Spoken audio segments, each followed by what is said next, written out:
Children start thinking really early in their lives, and we underrate how much thinking goes on in children. This is really an important thing. The consequence of war is awful. It's terrible. We have to stop war. We have to stop this craziness, and we have to look after our children. Walk with Amal is symbolic of the plight of refugee children throughout the world. There are more than 100 million people displaced as a result of violence and instability right now. About 40 million of them are children. This is the highest number we've seen since World War II. So Walk for Amal is really to get people to understand what's going on and how they might be able to help refugee children who are incredibly vulnerable right now. We were very honored to get a call from a war child Canada to build this African crane, the crested crane. So the war child crane actually is a very symbolic bird in Africa, so it's representative of hope and resilience. So children who are part of our programming in Uganda who are refugees, many of them from Congo, South Sudan, Burundi and elsewhere, they actually crafted messages of hope and inspiration to share with the crowd here in Toronto and with the broader community, and so we use those messages to put into the feathers of the birds. So the feathers are really special, and those messages have a lot of meaning for the children who wrote them.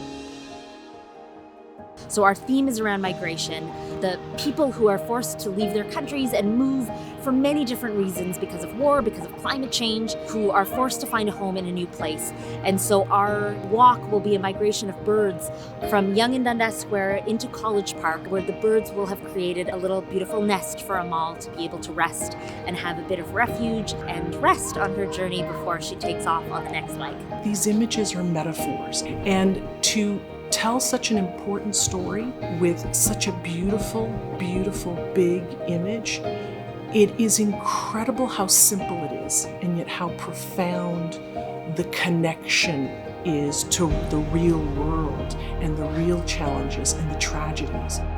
We work with hundreds of thousands of African refugee children right across the continent, and so for us this really represents the meeting of these two refugee children, Amal, who is Syrian, and then the crane, which represents children from Africa who are also facing similar difficulties. You look at the image of Amal and know there's something going on there, even though it's just a puppet.